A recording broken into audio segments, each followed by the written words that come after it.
Hello, and welcome to Focus on Your Vision. My name is Colette Ellis, Executive Coach and founder of InStep Consulting, and I am your guest speaker for today's breakout workshop.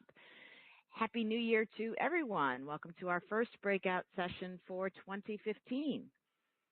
Over 40 Females has weekly educational teleseminars that range from fashion to finance to building your business to strengthening your spirituality and many, many other subjects that you can benefit from. If you want to find out more, please go to over40females.com and join us as a member. I actually did, and guess what? Now I'm the New York City chapter director. Today's session is open to the public, but most of our breakout sessions and online sessions are only available if you have a membership with Over 40 Females. And our membership packages start at less than $17 per month. So I hope that you will consider joining us.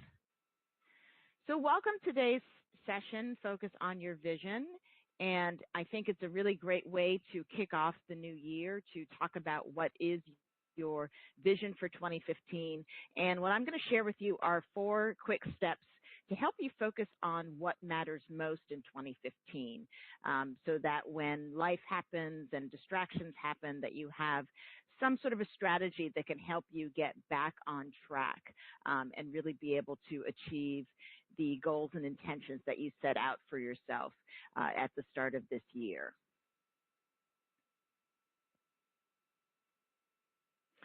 So when I was designing this workshop, and I'll give you some resources at the end, I actually wrote a book called Focus on Your Vision.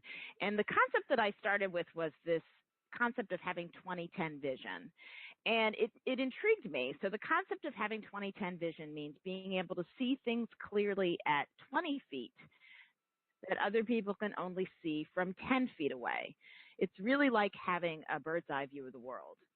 So I started to wonder in my coaching and in conversations with clients, what would it mean to have 20-10 vision in your life? And I've started to pose that question to people and to think about how much more you could accomplish with this level of attention and motivation.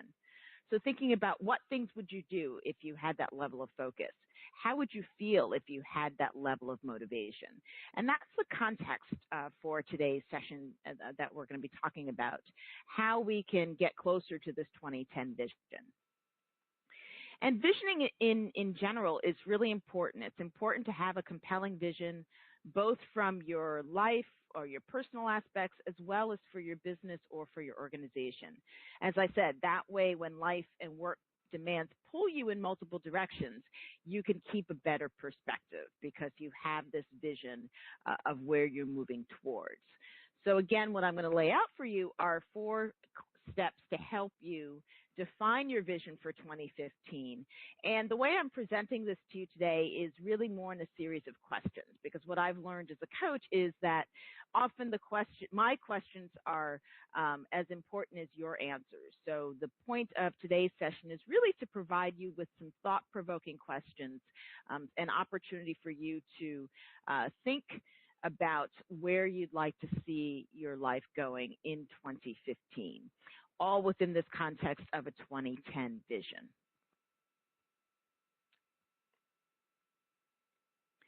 So the first step that I suggest is what I would say is clear your lens. So if you think about it, there's a windshield wiper on this slide, also thinking about it from, for those of us that wear glasses or readers, when you take out the little, the towel and are able to clear out your lens, you're able to see more clearly. So I'm thinking that you really want to be getting prepared for a fresh start in 2015. And part of that sometimes means looking back. So thinking about, were there any disappointments, resentments, or setbacks from 2014 that you can let go of so that you can really be able to begin anew in 2015? And sometimes, and I say that to start off, not to think about that you're going to get stuck in those setbacks or disappointments, but really to be more aware of the things that you can let go of from last year so that you can actually begin to move forward. Thinking also about in any of those situations, who needs to be forgiven? And that can include yourself in terms of letting yourself off the hook or letting other people off the hook. Again, so that you're not stuck in that sense of resentment or disappointment.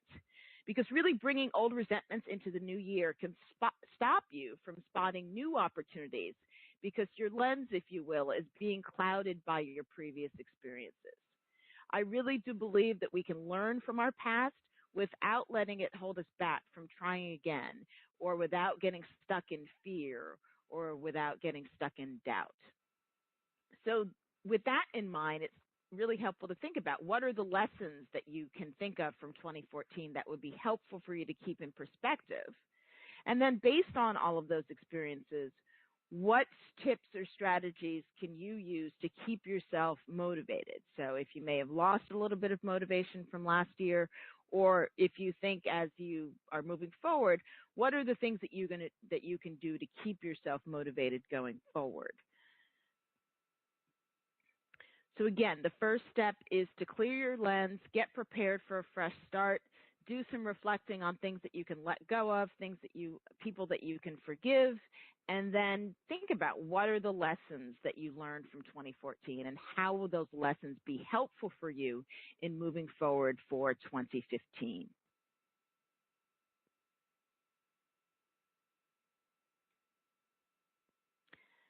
The second step when it comes to focusing on your vision is to reveal your intentions. And I use the word intentions. I use the intentions intentionally as opposed to resolutions, or even in terms of goals, because I think that there's a deeper context when we talk about intentions and making choices to do things based on our intentions. And the context or the foundation to that is getting reconnected to your why, or getting connected to your why, and really thinking about what are the activities that have the most meaning for you. Thinking about what gets you inspired, what is your core mission or purpose. And so it can be something that you're already aware of, or it can be something that maybe you need to get reconnected to, because I feel like, in our fast-paced world, we often get away from our main purpose or our main objective. And what happens is when you choose to act according to your intentions, or more in alignment with your why, you really do tend to feel more at ease and less conflicted. So it can actually be a stress reducer to be really connected to your why. So again, thinking about core mission and purpose, thinking about what activities, causes, or tasks have the most meaning or significance for you. And then this last point is, what are your non-negotiables? So what are the things, people, values, aspects for you that are just non-negotiable, so that when you're in a certain conversation, when you're in a relationship, you're in a business transaction, what are the things that you know are your walk away position? That's what I sort of call the non-negotiables. And again, the more you get reconnected to your why, the more those non-negotiables may become more apparent for you. So I said, revealing your true intentions can be easier to make it easier for you to choose between competing ideas, requests, or tasks. And again, because when you're doing that, you're being more authentic and you're honoring your deepest desires and priorities. And of course, the opposite is also true. When you choose actions that contradict your intentions, you may feel ill at ease or even guilty. And it's really because there's a part of you that realizes you're not honoring what it is that you truly want to achieve or have happen. So that's why I think it's really important to get connected or reconnected to your why and the core purpose, and really start to identify what are those non-negotiables, what are those walk away. They sort of talk about walk away points when you're thinking about it from a negotiation standpoint. What are those things that are just untenable for you? And again, being able to understand those and then communicate those to the important people in your life.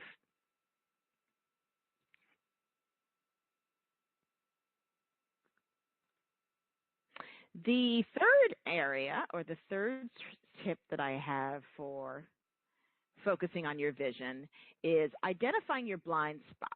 And you can see the graphic there. I thought that was kind of cute when I was putting this together. Sorry, Earl, you were in my blind spot, right? So, and a good way to think about this is patterns or habits or attitudes or behaviors. And often, sometimes, since it is a blind spot, or they are blind spots, they may not become readily apparent to you. But another way to think about blind spots is to think about the feedback that you may get from other people. So in certain, again, relationships or business partnerships, do you tend to get certain feedback from people about how you're acting or how you're behaving in certain situations, particularly challenging situations? And that might be giving you a cue as to what are some of your blind spots.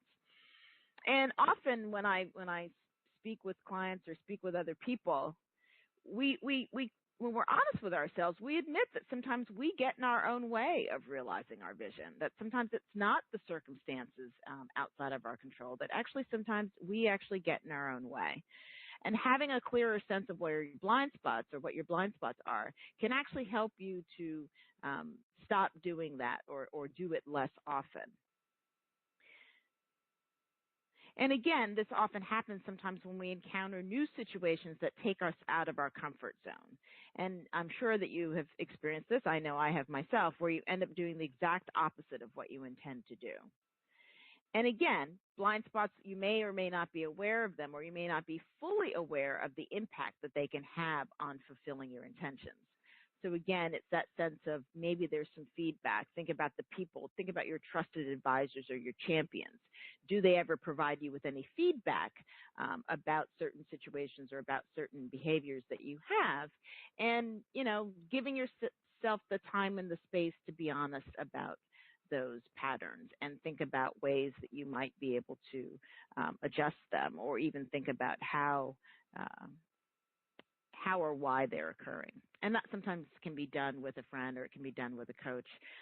But getting honest with yourself is a really great start to this process. And then the second piece to that is thinking about what will refresh your mindset or your perspective when life happens, right? So all of the things we're talking about are proactive, and my thought process here is to help you be approaching the year from a positive standpoint, but also realizing the fact that life is going to happen and that there might be challenges or things that may come up. So again, thinking about what are the things that you do or that you can do that will help to give your mindset a reset, or shift your perspective when those challenges do appear.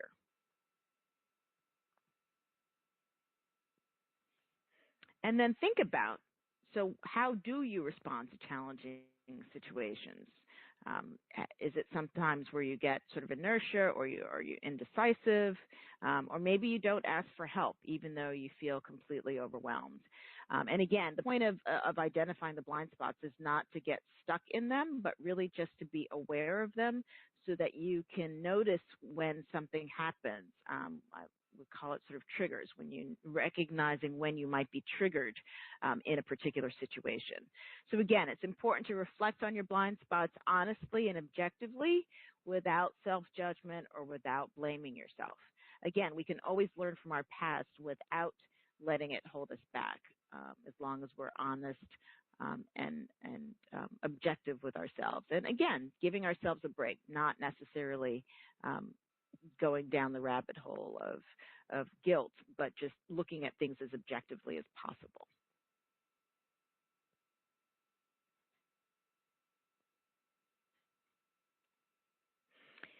And then the fourth step to focusing on your vision is actually the visualization process. So talk about here being the ability to envision your future.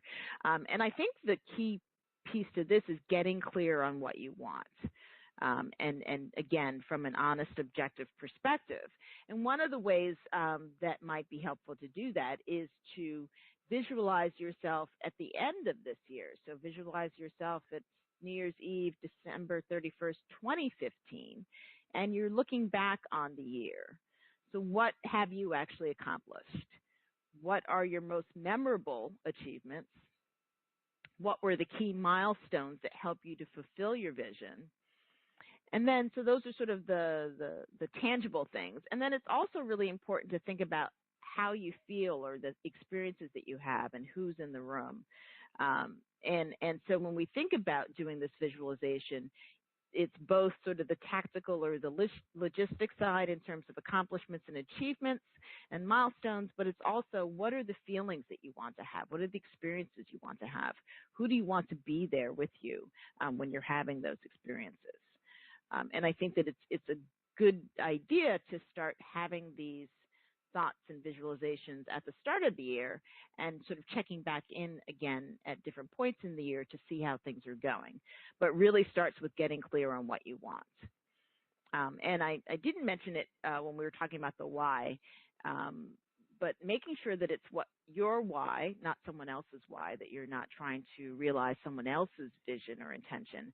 And the same thing here, getting clear on what it is that you want. And I know that sometimes that can be tough for us as women because we do think that we want to please others, but I think that it's as important as it might be to do these kinds of exercises with other important people in your life. I think it's really important that you do this kind of reflection for yourself, starting with self and then sort of moving outwards from there.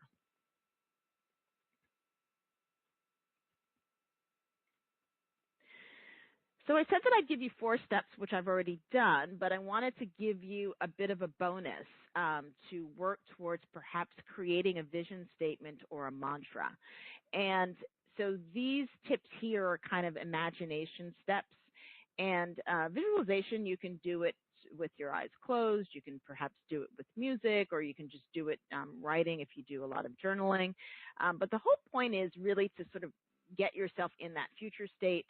So you can see here, thinking about what's it like when you fulfill your intentions, really trying to put yourself in the moment and everything is happening the way you want it to. Again, imagining the people, imagining what people are saying, how you're getting the support, what do your surroundings look like, really putting yourself in that space.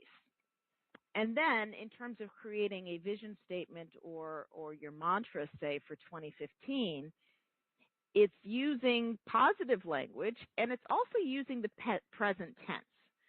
So if it's, if you have goals in terms about where you're going to live or the job that you're going to be doing or the clients you're going to be winning, you want to create those affirmation or vision statements in the present tense. So I am working with this client, or I am living in this space, or I am engaged in whatever it is that you would like. Because then what happens is you create the vision statements in a positive framework and in the present tense, so that when you review them, you create that positive mindset in your mind. And I'm not a psychologist, but I have definitely read a lot about this and know that the positive affirmative language as well as the present tense really starts to help you be able to believe more strongly that this vision can actually come to fruition.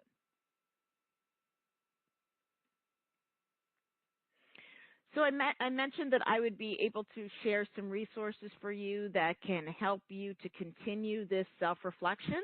We love doing these 20, 25-minute breakout sessions. They really are a quick crash course to help you get started, but they are by no means the complete process. So I wanted to share with you there some resources that I have on Sellfy.com/Coach Colette. And there are resources including a guidebook to really help you work through a lot of the stuff that we've talked about today. There is also the Focus on Your Vision ebook, which is, I call it a pocket guidebook or a Kindle guidebook that can help you. There is actually a couple of visualization exercises that are included in that.